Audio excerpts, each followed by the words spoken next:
The kingdom of God is not a place, it's a state of mind. This is the blunt truth that institutions have seemingly conspired to hide for 2 millennia. Heaven isn't a reward you get after you die. It's a fortress you build while you are alive, and so is hell. We are living in an age of crippling anxiety, toxic comparison culture, and epidemic burnout. We search for peace everywhere, in success, in validation, in wealth, only to find ourselves emptier than before. The solution isn't in the future, it's in the past. An ancient philosophy, forged by a man facing plague, endless war, and bitter betrayal, holds the key. We've distilled that raw survival guide into 3 actionable lessons you can use immediately to reclaim control of your own mind. To understand this liberating truth, we must travel back to the furnace that forged the last great emperor of Rome, Marcus Aurelius, and explore the only war that ever truly matters, the one inside his own head. Marcus Aurelius was the most powerful man on earth. His throne commanded an empire that stretched from Britain to Syria. Yet history doesn't remember him for his conquests. We know him because of a battered notebook, never meant for publication. His Meditations. It is the private diary of a man trying to figure out how to be good in a world gone mad. Real power, he realized, wasn't in the scepter. It was in mastering the self. His world was a literal hell. The empire was rotting. Barbarian tribes relentlessly hammered the northern borders. The Antonine Plague, a devastating pandemic, tore through the populace, killing millions and shattering the economy. He spent 16 of his 19 years as emperor, not in a Roman palace, but in a cold, damp military tent on the front lines, commanding a war that never ended. This is the central human problem, captured in one life, in a world of absolute chaos, where everything you love can be stolen in an instant by plague, by war, by death, by betrayal. How does a person maintain sanity, compassion, and inner peace? How do you find the kingdom of God when the world around you is burning? His answer was Stoicism. His solution was a hard truth. Peace does not come from changing the world outside. It comes from establishing absolute dominion over your perception of it. Marcus's philosophy wasn't a comfortable thought exercise. It was forged in pain. The external crisis was relentless. First, his co-emperor and adopted brother, Lucius Verus, died suddenly. From the plague, Marcus was left to shoulder the entire weight of the world, alone. The pandemic raged, killing millions. Instead of fleeing to safety, Marcus did the opposite. He sold the royal jewels, including his wife's, to fund the army and relief efforts. He went straight to the border, living with his soldiers, sharing their hardship. Imagine the isolation. A man, alone at night in a freezing tent, listening to the sounds of battle and sickness, writing notes to himself about logic, calm, and purpose. He wasn't writing about how to win the war He was writing about how to win the war within. But the greatest test didn't come from his enemies, it came from his friends. Marcus's personal grief was almost unimaginable. He watched at least 8 of his 13 children die. And then, the final blow, Avidius Cassius, his most brilliant general, his most trusted friend. The man who had fought by his side heard a false rumor that Marcus was dead. Instead of remaining loyal, Cassius immediately declared himself emperor. plunging the empire into civil war. This was the ultimate philosophical test.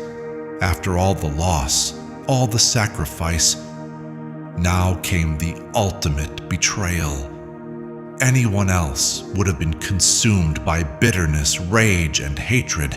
Anyone else would have ordered brutal executions. This is where Marcus's philosophy became real.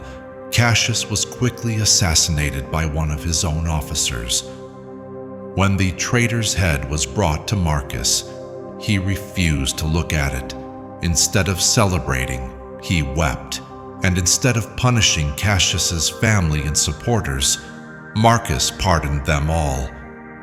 In meditations, he reminded himself why the evil done by another does not harm me.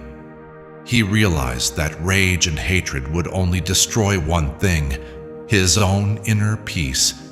His enemies could take his throne, but they could never touch the kingdom inside his mind unless he allowed them to. By choosing forgiveness, Marcus won the only war that mattered. He protected his kingdom. These events forced his philosophy into its final shape. Acceptance was not passive resignation. It was amor fati, a love of fate, an active, willing embrace of every obstacle as the raw material for virtue. Marcus's life proved that Stoicism isn't an ancient theory. It's a practical operating system for living, especially in chaotic times. Here is how you use it. Lesson 1. Declare your sovereignty, the dichotomy of control. This is the foundation of all peace. The Stoics divide the world into two categories: things we can control and things we cannot. We cannot control other people's opinions, the stock market, traffic, the weather, our boss's actions, the past, the future. We can control our judgments, our reactions, our intentions, our effort, our attitude. Nearly all human anxiety comes from trying to control what we cannot. The action. The next time you feel anxious or angry or afraid, stop and ask, which part of this is actually in my control? If the answer is nothing, then you must actively declare, I refuse to grant this. Mau me peace. This is the first wall of your inner fortress. Lesson 2. Live with urgency. Memento mori. Remember you will die. The Stoics were not morbid. They were realists. They constantly reminded themselves of their own mortality, not to be afraid, but to live with purpose. The knowledge that your time is finite strips away all triviality. You don't have time for procrastination, for petty grudges, or for living a life to please others. The action. Don't treat this as a concept. Treat it as a tool. When you're about to snap at your spouse or child over something small, pause and remember, what if this was my last interaction with them? You can never get that moment back. It forces you to choose kindness instead of reaction. That is how you rule your kingdom.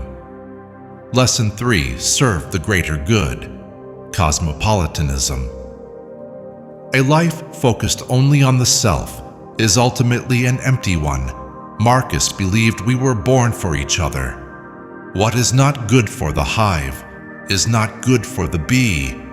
Your purpose is not to achieve a selfish goal.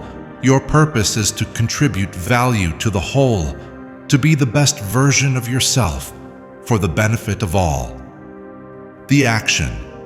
When you feel lost or meaningless, shift your focus from what do I want to who can I help. Meaning is not something you find, it's something you create through an act of service. The kingdom of God is not some distant place in the clouds. It is the profound tranquility of knowing that no matter what the world throws at you, you acted with courage. with integrity, and with kindness. Your war awaits. The story of Marcus Aurelius isn't about the power of an emperor. It's about the power of a human mind. It's the story of a man who faced unimaginable pain and chaos and still found a path to absolute serenity. He did it by mastering the only thing he could ever truly control: his judgment. His life is the ultimate proof that Stoicism is not an ancient relic. It is a fire-tested survival guide. It is the map to unlocking the kingdom that has been waiting inside you all along. Try this. When you finish listening to this, close your eyes. For 60 seconds, just watch your breath. When an anxious thought, an angry memory, or a fear of the future bubbles up, don't fight it. Just notice it, smile, and let it pass. In that moment, you will realize you do not control the world, but you absolutely control your response to it. And that is all the power you will ever need.